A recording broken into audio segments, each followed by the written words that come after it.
My name's Steve Wraith. I'm outside the infamous Salford Boys Club in Salford, just outside Manchester. We're on our way to meet somebody who was involved in all the gang warfare in Manchester back in the 80s and 90s. Going to go and see Daryl Laycock.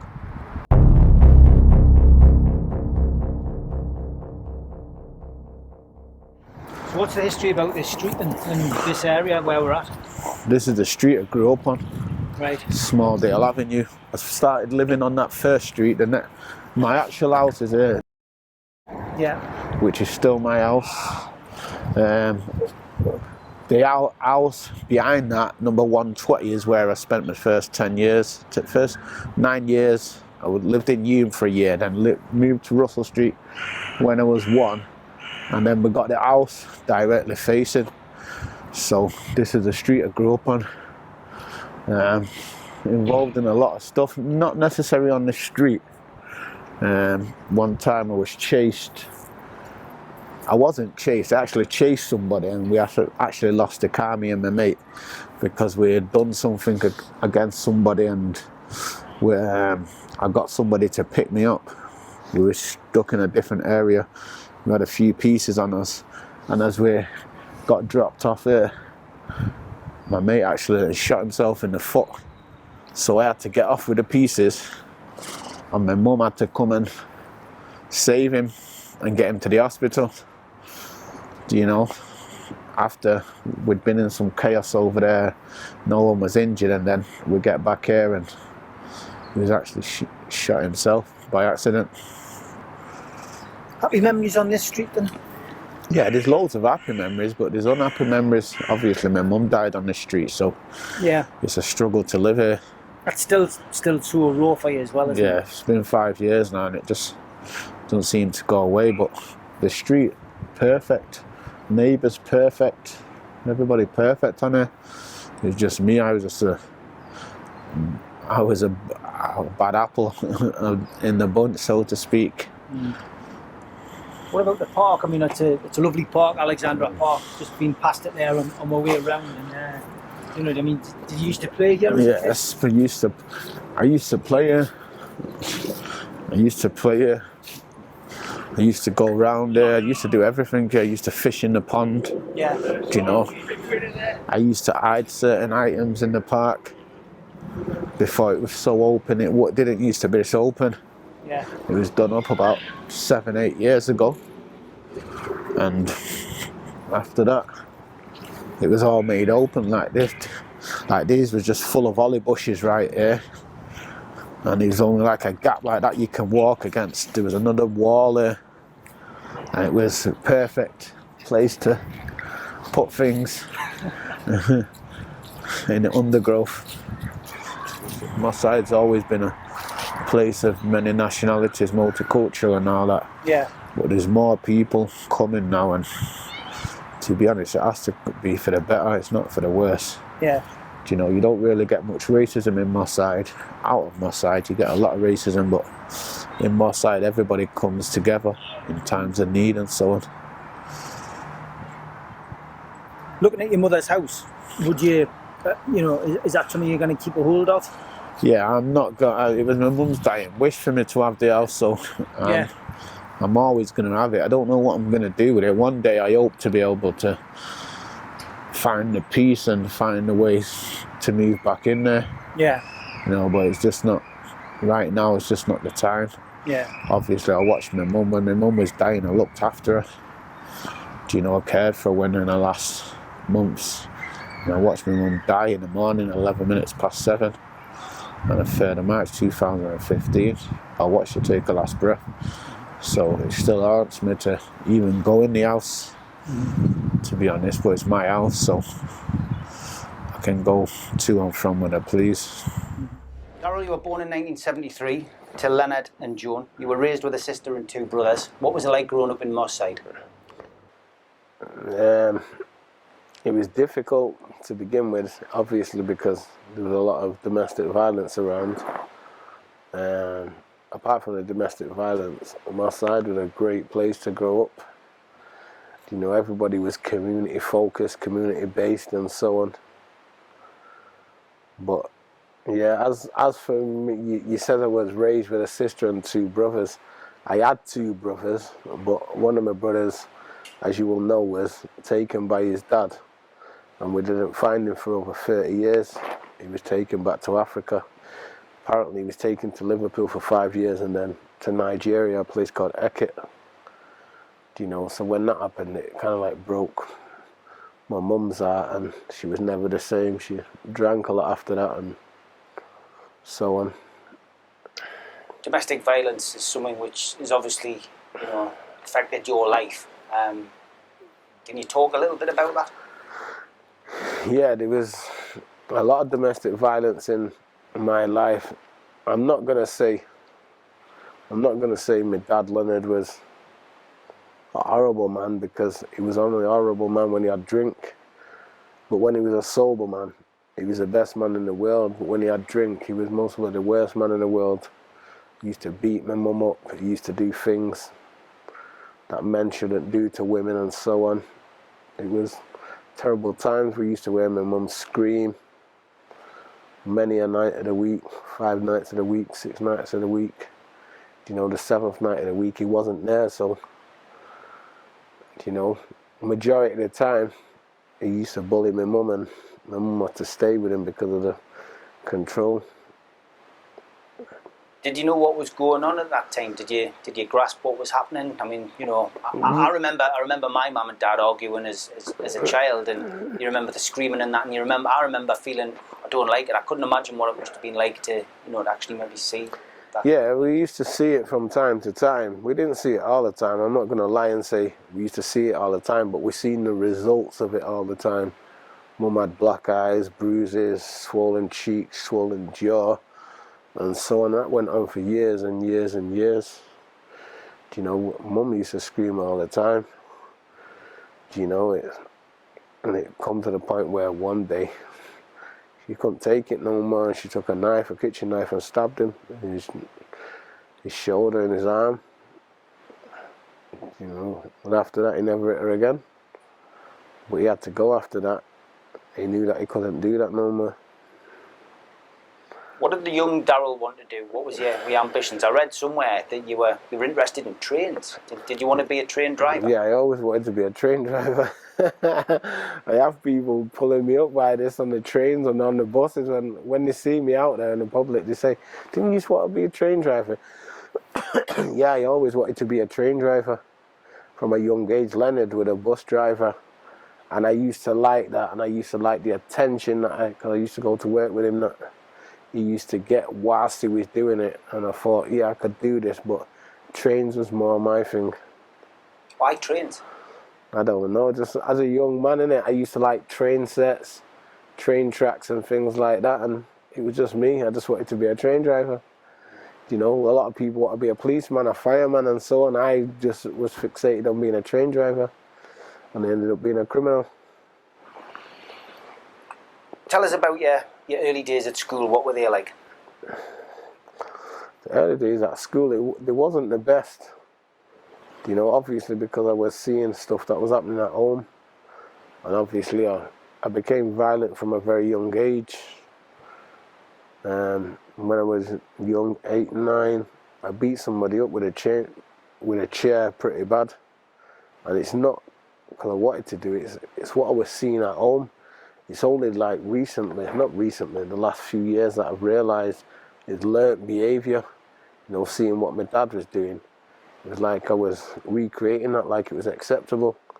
So, yeah, I beat up a young man who used to be my friend, and afterwards we were friends again, and quite a few years ago he died of leukemia, the actual guy. Was it just something minor at school that provoked that, or was it? Yeah, it was minor, but obviously I always took it to the next level because that was just me. I could say I was like my dad, but I'm not going to blame it all on him. I was just me, I can't blame him. It's like, you can't blame somebody else for your actions, Obviously I had a lot to play in the part, but I was me. I knew what was wrong. I knew I was doing. It might have been right at the time, but afterwards I knew it was wrong. Did you have family holidays? Yeah, we used to go to Markham, Blackpool, real chalets, caravans and things like that. That was like an escapism from Leonard, because Leonard didn't come. You know, obviously Leonard used to take us separate from my mum to the likes of Blackpool and Markham, but we used to go Markham and Rill and that with my mum, and that was the only time really we was free of Leonard, apart from when Leonard had gone too far and my mum had left the house and we'd gone to my auntie's, you know, which was my mum's childhood home, which my auntie now owns up, which my auntie still owns after 79 years. The domestic violence, obviously something you saw. Did the violence turn to you and your siblings? No, to be honest, a lot of people will say, yeah, they got beat up after dad and things like that. My dad never raised his hand to me. He was always a loving father. You know, when he was sober, when he was drunk, he never used to shout at us. You know, it was all targeted at my mum. After that incident at school where you hit a friend with a chair, you had to see a child psychologist. I had to see a child psychologist for a few years after that. You know, obviously I was suffering, and that's where the mental health stuff come in from an early age, you know, witnessing what's happening to my mum and things like that. Not only my mum, he had other women on the go at the same time, and they was going through stuff as well. You know, but I seen a psychologist for a while, quite a few years after that. What can you remember those kind of meetings? What kind of things would they take you through? Because I imagine a psychologist as a child is something completely different to an adult, but they're still trying to assess and get the same kind of results. It was mad because it was always a dead clear, bright, white room, nothing on the walls, no pictures, no posters, no flyers. You know, and it was just questions and answers. And a lot of the time I didn't answer them because I thought they were trying to split my family up. What was your reaction to the rules and regulations at school and the discipline at school? Did you obey? Were you somebody who used to go to school on a regular basis, or were you spending time? In primary school, I went to school most of the time, but I was never one of them people to follow regulations. I was always a class clown and always the person that wouldn't do what he was told. From a young age, sorry, if you asked me to do something, I'd do it. But if you told me to do something, I wouldn't do it, for the simple reason the only person that's ever been able to tell me to do anything was my mum. You know, and 9 times out of 10 I'd do it, but there's another time where I wouldn't do it, and you know. What was birthdays and Christmases like? Were you somebody who used to get, you know, lots of presents, or was it a tough upbringing? I'm not gonna lie, I got more than most. We got more than most because my mum worked a couple of jobs, and Christmas was a big thing. It was a big thing to my mum. My mum celebrated Christmas in a big way, and ever since she's died in 2015, I've never celebrated Christmas since. Because in 2013 she was diagnosed on the 17th of December, and you know, she was given like 3 months to live. She survived 15 months, so I'd never celebrate Christmas again, because my mum was all about Christmas and family and stuff like that, and it's never been the same.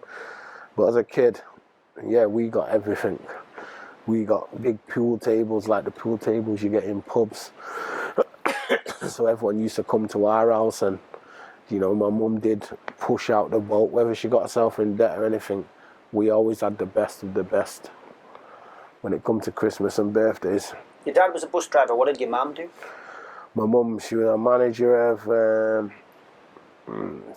manager of a clothes shop called Best Sellers back in the day in the Manchester Arndale Centre. Yeah. You never hear of that now, Best Sellers and all that, stolen from Ivan and all that, but she was a manager there. She was manager of cleaning, organised industrial cleaning companies and so on. Up until not long before she was diagnosed, she was a care worker, you know, working for the council, looking after old people and My mum was one of them people that she was dedicated to the old people, so if she seen something that was going wrong, she would raise it with management, and she got a few people sacked for mistreating old age pensioners. Coming up towards your teenage years, I think most people, north, south, east and west, always, you know, are tempted by their peers, whether you're having a quick cigarette behind the bike shed or whether you're, you know, going to nick a packet of polos.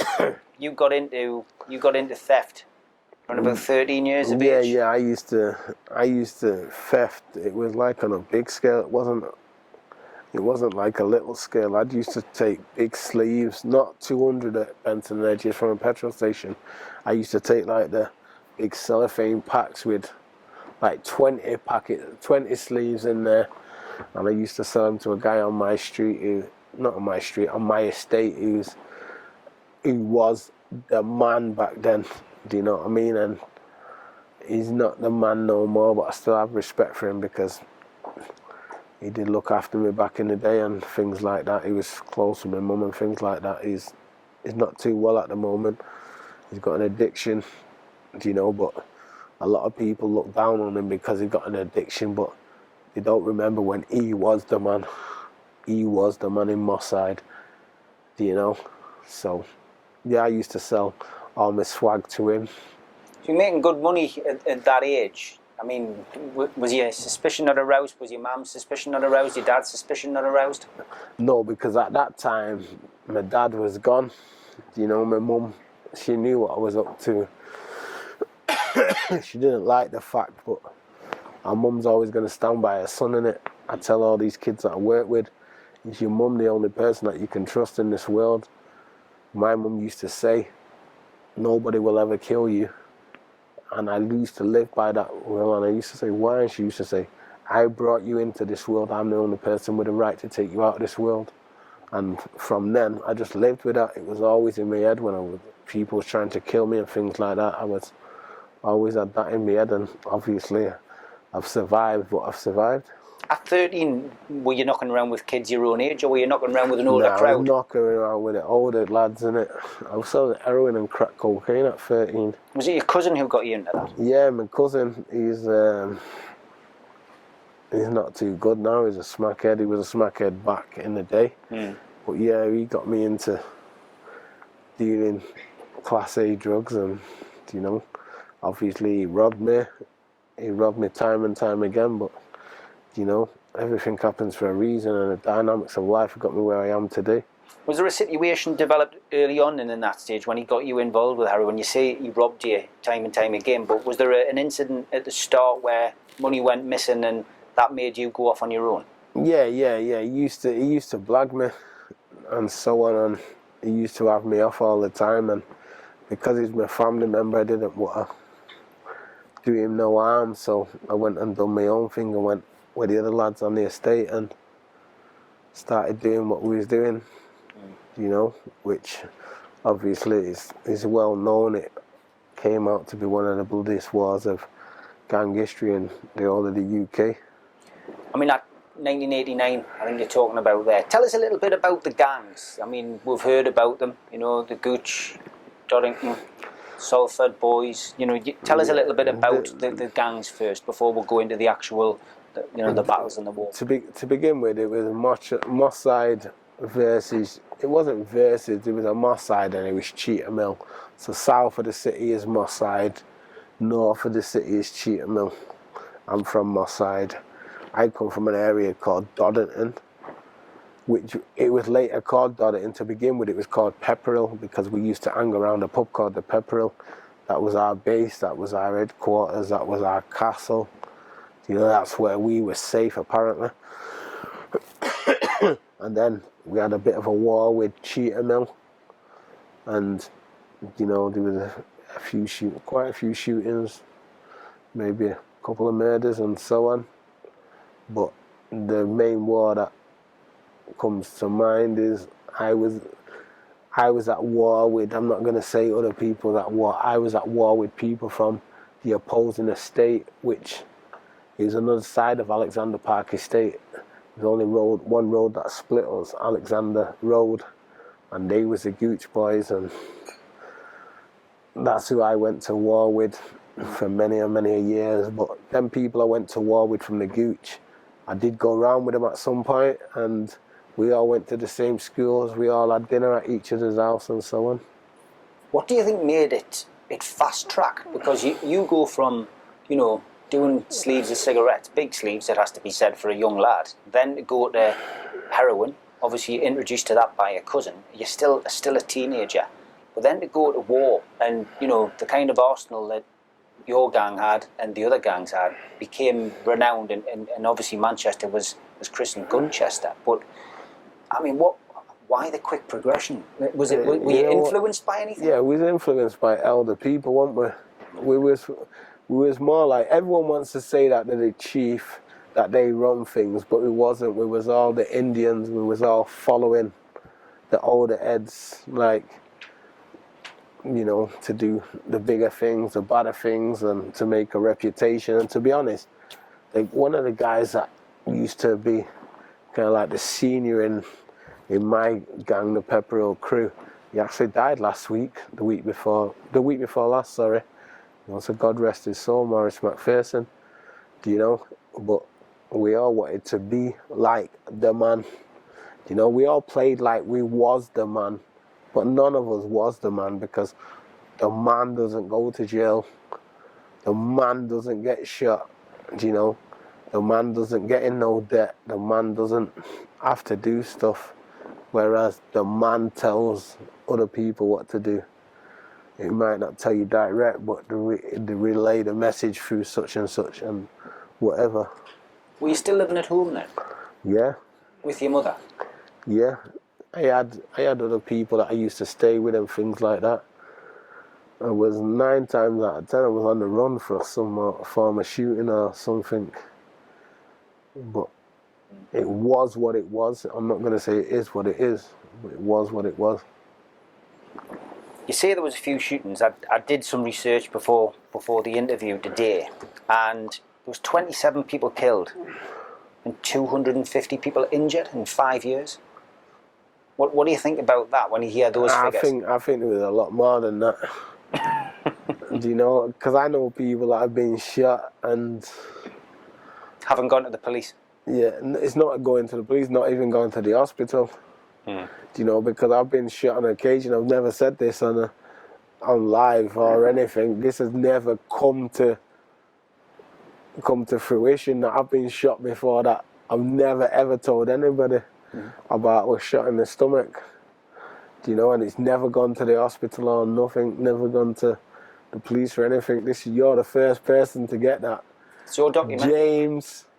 James hasn't got it. Sean hasn't got it. Nobody. But yeah, a lot of people get shot and deal with it themselves. You know, so stats, it means nothing. Stats are only the things that are recorded. You know, many people, I know somebody that was shot in the shoulder, shot in the leg, and went abroad to get bullets taken out, you know, so I know them stats are not correct. What's it like taking a bullet? Ooh. Women think giving birth to children is hard work. Taking a bullet is hard work. Do you know what? The flesh wounds, I've got many flesh wounds. But the flesh wounds, it's nothing, it's just a little bit of a burning. But when it hits a bone, I can't even describe the pain when you can't walk. The first time I ever got shot was underneath my foot. It come out the side of my leg. I got round 2 corners and then I couldn't go no more. You know, but when it hits a bone, it's a different kind of pain. I have plates in both arms, both legs. You know, I have bullets. I've got shotgun pellets still stuck in my chest. That caused me problems from time to time. I got a bullet still stuck in my left leg somewhere. Do you get through airport security all right? Yeah, I'm all right, because, you know, metal detectors don't pick up lead. All right. You know, they pick up their plates and stuff like that, but you know what? Embarrassing. I had a bit of a chest infection. I was collapsing a few months ago, and I went to the hospital over it. And the doctor that was looking at the X-ray didn't know how to say it. She was more embarrassed than I was. I've noticed something on your chest x-ray. Oh yeah, shotgun pellets. She went, oh yeah, I didn't know how to tell you that. She was proper embarrassed and she was a junior doctor. Oh yeah. The gang wars, I presume, it was turf wars over drugs. Nothing to do with drugs, you know. There's loads of myths and speculation. It was over women, to be honest, but obviously nobody says anything's over women. The police jump on it and think because this gang's selling drugs there, this gang's committing armed robberies there, this gang's doing this here, extorting people, and it all gets down to territories and drugs and things like that. Nothing to do with drugs whatsoever. Do you know? How can I, if you're selling drugs, in your estate, and I'm selling drugs in my estate, how can we go to war? Really? If you're risking to go to jail for drugs, who am I to say you can't sell drugs? You know, obviously you're selling them in your area. How can I say to you, you can't sell drugs in your area? And if an addict's going to go to your area and not my area, I can't have war with you over that. So it's all a load of bollocks. You know, a lot of people say a lot of wars are started over drugs. Nothing to do with drugs. Amazing to think that bloodshed and, you know, shootings, and you say there's probably a lot, well, there is a lot more came from women. Yeah. The root of all evil. The best thing in life and the worst thing in life. You can live with them, but you can't live without them. Something like that. Something like that. Let's talk about the bullets that you've taken, and there is some key events which I've heard you speak about on, you know, other podcasts, such as James English, Sean Atwood, which I would recommend people watch. Let's talk about your friend first of all, which I know is a hard one to talk about, the Cottage Bakery incident. Yeah, me and my friend, we linked up in the morning. It was early in the morning. We went to go and get ham and cheese on toast with tomato ketchup. We used to go there on a regular basis. And as we was there, we seen some people coming down, and bang, it didn't go out to plan. Obviously 3 people come in, shot me, mate dead. The gun run out of bullets and never managed to kill me. And from that day on, the war intensified, you know, because retaliation was key. And the retaliation wasn't key from me, just me. The retaliation was key from everybody from my estate, because my friend, he was like a legend in the end, in the ends. You know, he was the nicest guy ever. He'd do a lot for anybody.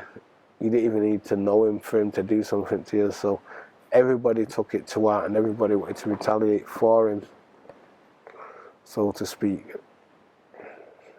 I watched a program called Gun Number 6, and I think, you know, that is again a program which very informative for people who don't understand how easy it is to get a gun and how many times a gun is used. You know, tell us a little bit about, you know, the arsenal that was available to you. How easy was it to get a gun back in those days? Back in the day, for me, it wasn't easy for anybody. The police and everybody go on like it's easy to get hold of a gun. It's not in the slightest, but I could get hold of anything. I spent a lot of money over the years on guns. It's a known fact. I can say that because I've got a gun conviction. You know, I was arrested in 2007 for the biggest ever shipment of guns before 2010 to come into the country. I was cleared of all charges, all investigations and so on. I could get most probably anything I wanted, you know. A lot of people can, but not everybody can. You know, and you know the impact a gun has. Nobody has a clean gun, nobody has a new gun. You know, and you know, if you get arrested with a gun that's been used in a shooting prior, you're going to get charged or arrested for that shooting. So guns are passed around, and that's what Gun Number 6 is. I was part of that documentary, and it was about a gun that done 11 shootings, and it's still out there. 3 murders, 11 people doing life sentence for 1 gun, and it's still not been recovered. Some of the hardware that was used back in the day, though, I mean, you're talking about, you know, Mac 10s, something which you only expect on the streets of New York and, you know, Los Angeles. And Yeah, but New York is New York, and Manchester is Manchester, and Newcastle's Newcastle. I know these kind of things have happened in Newcastle because we both know the same kind of people and the same kind of names that have had access to these kind of things. And, you know, if people can make money off somebody, they will sell you a Mac 10. Do you know? Nobody's immune from getting a Mac 10 or getting shot with a Mac 10. So a lot of things are known. AK-47s, Uzis, Thompson submachine guns, SMGs, Stens. Back in the day, I pretty much was suspect to have involvement with plenty of them things. Greater Manchester Police think I have more involvement than I did have, but it is what it is, and it was what it was. I've already said you've been on the end of a gun on more than one occasion. 1992, Moss Side, on a bike, shot at again. Yeah, that's the first time that I was riding through a park on a bike, and I seen some guy jump from behind a tree. This was late at night, and I jumped off the bike and let the bike roll towards him, turned around and started running. I wasn't as fat then. I started running, and the guy started letting off shots, and he shot me underneath my foot, and it come out the side of my leg. I got round 2 corners, and I couldn't get round no more. But he was daft because he left me to survive, you know. Whereas if I knew someone had stopped round the corner, I would have had to go, and I wouldn't have let him the opportunity to come back for me. But like I say, I'm not glorifying things or anything, but the dynamics of life have made me survive whatever I've been through and whatever I've done in order to make change in our youngsters. The one which always amazes me whenever I've heard the story is 96. When you were shot 20 times. 27 times, 27, yeah. Over 20 times. I mean, that is... It's madness, that, because I was in a pub with my mate. It was a bit worse for wear, and I'd just been released that morning. I don't know if you know that I was released on a murder charge. I was released, I was bailed with it was going to get no further action because my mate that I was arrested with was charged with it, so they thought they had the culprits and so on. And I was released, and my mate was in the pub, and he was like that, "Come on, Daryl, let me drop you home, let me home." And I was, you know, giving it a biggin, because Raymond Pitt, the guy who got killed, he was my friend at the time, and obviously I was sided with some other people, and it was kind of like an in-war, and he was murdered, I was arrested, I was cleared, nothing to do with me. But I thought to myself that I'm immune, nobody can't do nothing to me, you know, because he was my friend, and he was one of the most dangerous people I ever come across. You know, he's a lovely, lovely guy, but on the other hand, you didn't want beef with him, and I thought he'd been murdered, and that's no disrespect to his family. I thought nobody else would step up to the plate, and obviously I was wrong. And I was shot alongside a girl. After telling my mate I don't need a lift home, I walk home. You know, my mate insisted that he give me a lift home, and me being big-headed, being brazen and so on, I didn't take the lift, and I decided to walk home, and I got shot. Not just once, but 27 times, and the girl got shot twice. It was the first date, wasn't it? Yeah, and it was the last date as well. But she got shot in her arm, and shot in her chest. Did you used to wear body armour? Yeah, I had body armour on at the time. There was holes all over it. That saved your life? Yeah. That saved my life, and the person that put the gun near me head saved my life, because obviously he knew that he wasn't going to go in for the bullet skint off my head. Do you know? So it wasn't to be, and obviously I was put on this planet for better things. After those shootings, is there a temptation to almost feel invincible, or were you starting to have second thoughts about the life that you'd chosen? No, I wasn't. I was never feeling invincible. I never thought second chances. But I did think that no bullet's going to kill me. A knife might kill me, but I never felt invincible, if you know what I mean. I didn't think about second chances. After seeing my mate get murdered, you know, there wasn't no point of giving up. You know, we have to retaliate as much as we can. Shot again, 97, outside the pub. Yeah, Club in outside the Shamrock. Yeah, Shamrock. Well, again, just another. That was like 10 metres from where I got shot first time in my foot, on the other side of the fence, yeah. Yeah, we stood outside talking to some girls, and I could hear my mate saying, go away, but I didn't know he was saying go away at the time. I thought he was saying, come here, so I started heading towards me, and then I heard a volley of shots, and one hit me in my leg, and I was in hospital for 9 months. You know, I got MRSA when I was in hospital, and it nearly killed me.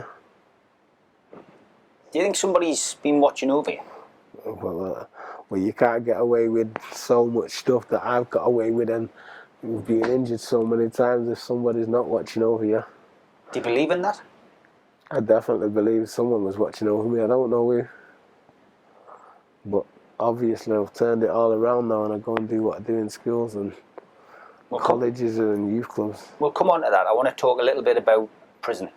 And, you know, there'll be kids watching this who, you know, want to be a gangster and want to be a somebody on the streets. And again, we're going to come on to what you're doing now and you know, the advice you're giving to youngsters like that. But I want to talk about prison. I want you to paint a picture of what prison is actually like. You're behind four walls, aren't you? There's no way out, is there? People think you can escape from prison. You can't escape from prison. Prison is what you make it, and it's not easy. You're gonna get through it because we're all made of tough stuff. A lot of people don't believe that, but we don't want to be going down that road and going through what happens in prison. People do get raped in prison, you know.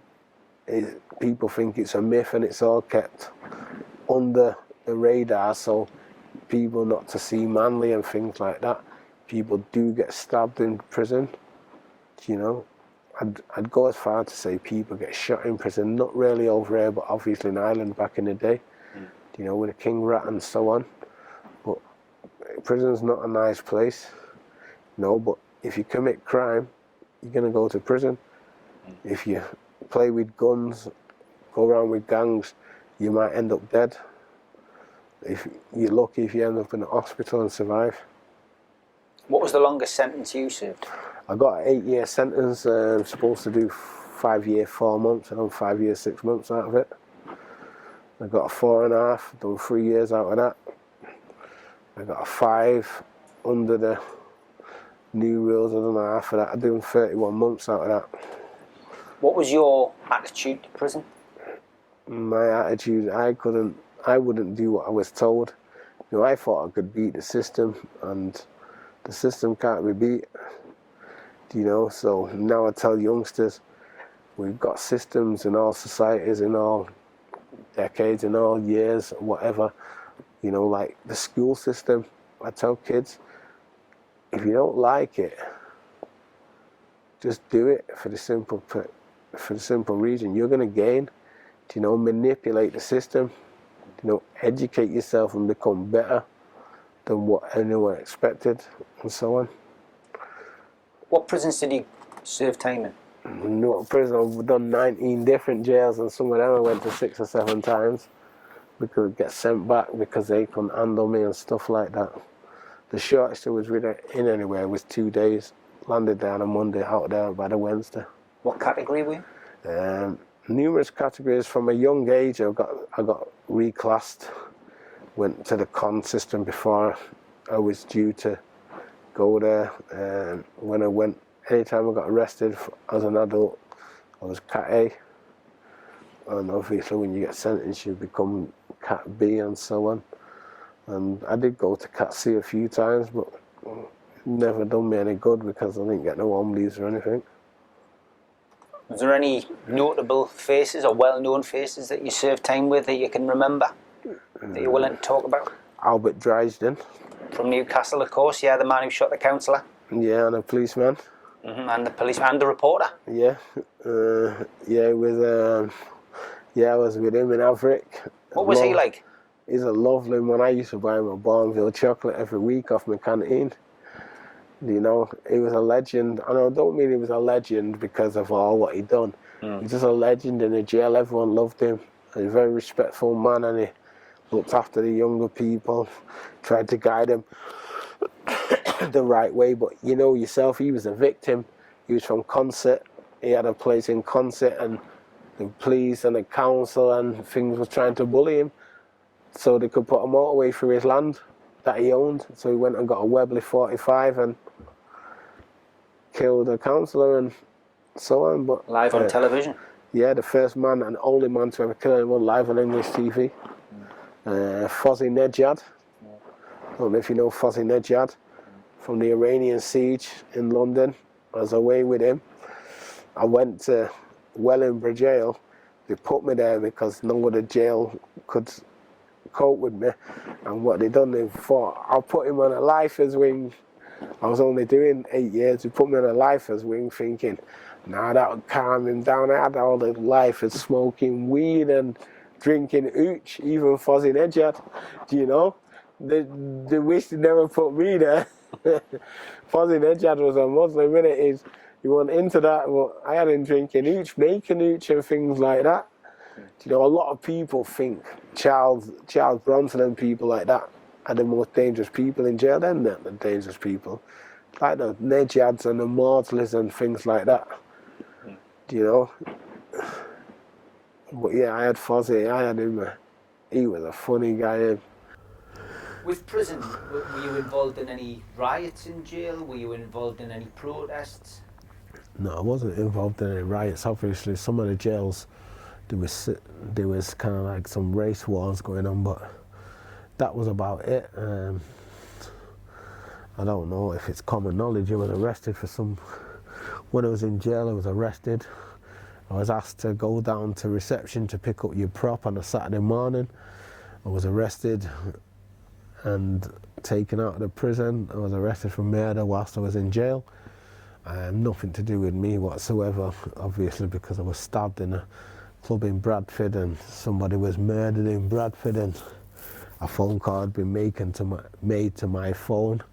One of my old numbers at the time, I was questions about a murder where someone was shot in a club that belonged to my mate.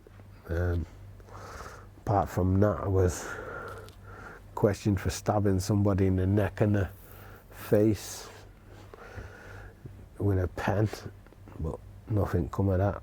Some guy thought that he was a man when I was in Winson Green. I'd calmed down and tried to better myself for myself, not for the system. And some guy called me a screwboy, so it's alleged that I stuck a big pen in his neck and his face. But, you know, I was cleared of all charges of that, so that's all really. Paul Massey's a name which is obviously synonymous with your area, and he was, you know, pronounced Mr. Big by a local councillor. Was he Mr. Big? He might have been Mr. Big in Salford, but Salfordians ain't Mancunians. Do you know, God rest his soul, I knew Paul. I didn't know him the best, I didn't know him the worst, but he was a human at the end of the day. He was the man in his area, and you know, God rest his soul. He was brought into that life, and the life took him out. Did he play a part in the truce between the gangs? Because I always found that strange in a lot of ways, because you know, the gangs who were at war over women, as you've now told us, was, you know, to suddenly all stop because Paul had got involved and had a sit down with him. Is that do you know what? I don't know. I don't know the ins and outs of that peace treaty. I was in jail when that happened, and it's common knowledge when there was peace treaties happening, and I'd come out of jail, I'd break the peace treaties because none of my mates or anything never seen what happened to my mate. You know, they never seen him dead on the floor. They heard about it and things like that. So I wasn't about to live with peace. Do you know? And Paul might have sat down with people, and Paul did have a good relationship with some of my older friends. You know, having done business with him, with Mossad for years prior to going to jail and things like that. So, you know what, the peace, it doesn't, now I'm a peaceful man, but back then I was not a peaceful man. And when I was in jail and I was hearing about people having peace treaties, I knew that I couldn't live with that. Did the redevelopment of Manchester change things a little bit as time went on? I mean, the Gooch was changed to, was it Westerly Way? And the Westerly Way, yeah. Dodderton was changed to Brentwood. Do you know? Longside, they had a war with Gooch after our war started, but at the same time as our war started. That all became about because a young man was robbed for his chain and murdered. 17-year-old Orville Bell, who happens to be my blood cousin. Do you know? And it come to the point where obviously family are going to fight for family, and I don't really want to go too much into that, but throughout that war, a few people got killed. I've got 3 different cousins who was from Longside, not saying they're from Longside gangs, obviously awful, and 2 other cousins who was murdered in that war. Let's talk about you coming out of prison and changing your life. What I always find bizarre, and especially with somebody like yourself, you would think that the police would want you to go about your business and try and change and give you that opportunity. You weren't allowed in Manchester.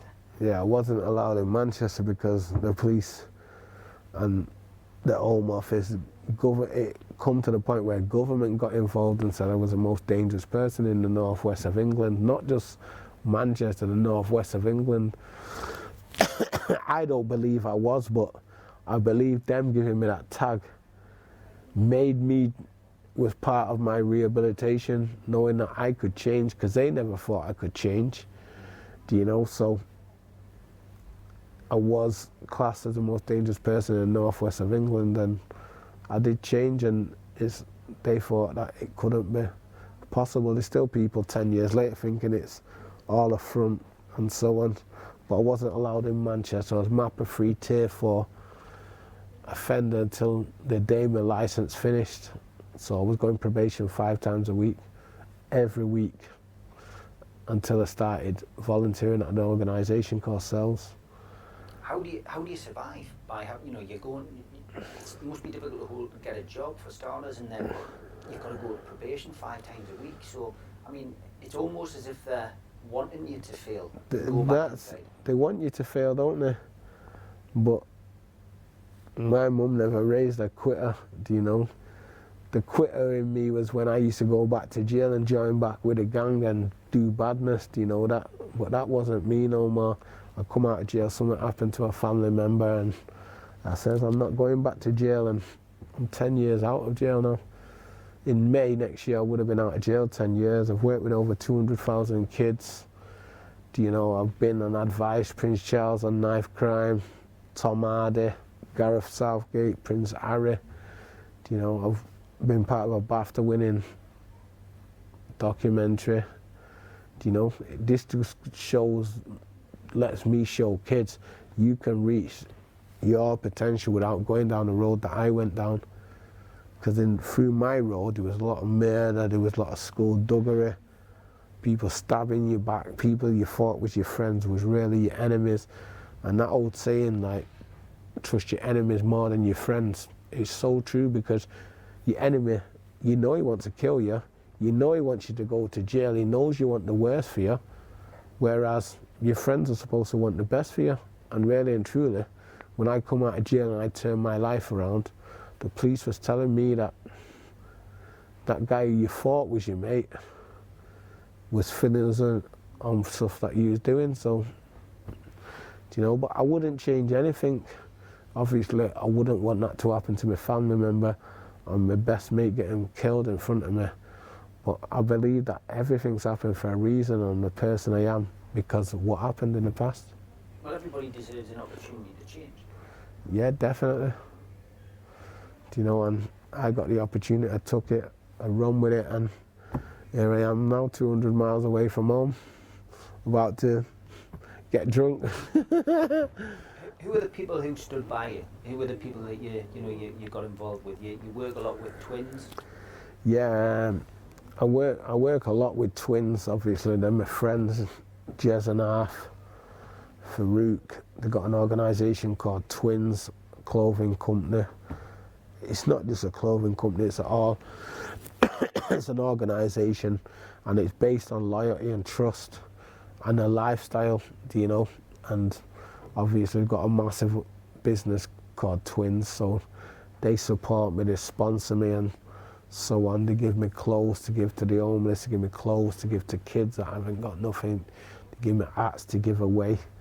In the last 2 years they must have given me 150 grand worth of clothing to give away to the less fortunate people, but never want any recognition. They never ask for anybody. Obviously I advertise their stuff, but they have never ever asked me to advertise their stuff. They're the ones that make sure that, because 90% of my work is done for free. Do you know, it's a Twins organisation that makes sure that my bills are paid at the end of each month. Base security as well. You obviously work with them. Yeah, I work a lot with base security. They support stuff, they fund stuff and so on, and I do a bit of security work with them, and they got me to get me SIA and all that. You know what, it's a family thing, and it's all under the same umbrella as Twins, base security. I'm now started my own organisation called Pain to Purpose, and What is that? It's about, because I've suffered a lot of trauma in my life. You know, a lot of trauma. You never hear me talk about it. You know, but out of all the pain that I've gone through, there's been purpose, and I've become purposeful, and I show kids that no matter what, no matter where you come from, what area, what background, you can always succeed. You know, a probation officer that I speak to now and then, he had 2 cases. He's overseeing my case and another person in London. They're the only 2 people he had. So this other person was classed as the most dangerous person in South London. I was classed as the most safe person. A few weeks ago he phoned me, he said, Daryl, you know what, you're the most successful gang member ever to come out of the northwest of England. And he said it's not because of your monetary value, it's because everybody expected you to fail. Do you know, and I didn't fail, and I'm not failing, do you know? So when youngsters see that I can live without going to jail, I can live without crime, because you know yourself, 9 times out of 10, people are opportunists. They might make a raise and raise 10 grand. That'll last them, some of them, if they're lucky, 3 months. Most of them, a week, you know, going out buying the ladies, the drink, the watches, the clothes, and then they've not got nothing. But I try to show kids, whatever you've learned on the roads, everything's transferable. If you've been grafting a phone, you've been going out of town, you've made sure the account's right and the profit, it's all transferable. You're an entrepreneur. You can do that in the legal world. You don't have to go to jail. You don't have to look over your shoulder. But a lot of our youngsters won't work for £200, £300 a week, yet they go to jail and work for £10 in a workshop a week. And they're fighting to get a job in a workshop for £10 a week, yet they won't work for £200, £300 on the streets. Crime's changed a lot now. I mean, you know, from back in your day, in the 90s, in Moss Side, CCTV, facial recognition, technology is now making it more difficult.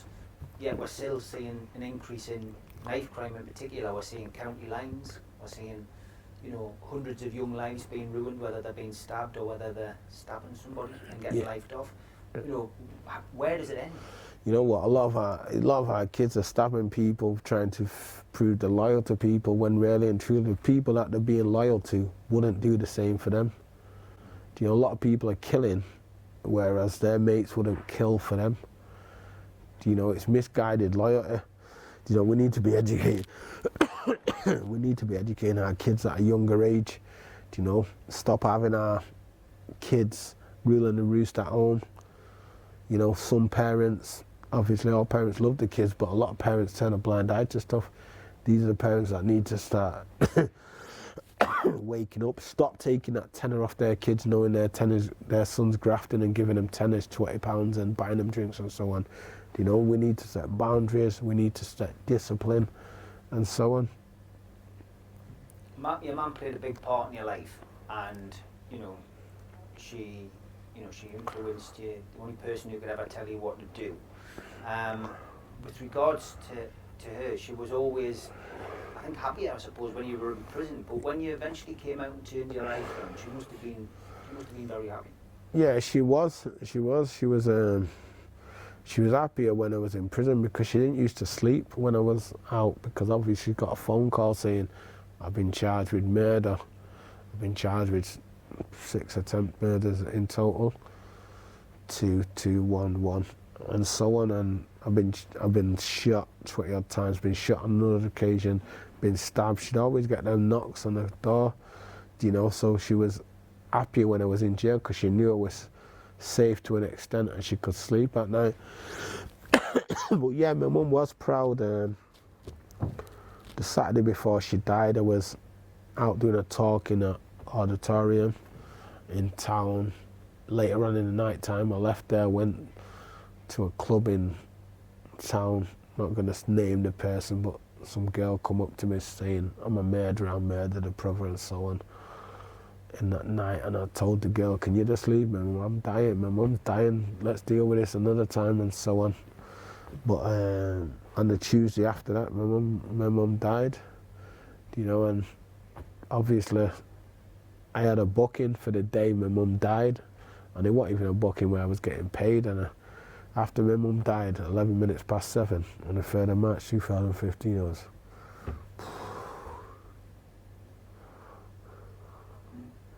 walking around the streets barefoot, and I thought, I can't let my mum down, so I went and worked on the day my mum died. A lot of people said I was wrong for doing it, but I couldn't let the kids die down. And it's sad, because about 3 months ago, one of the kids that I was speaking to was murdered in my side.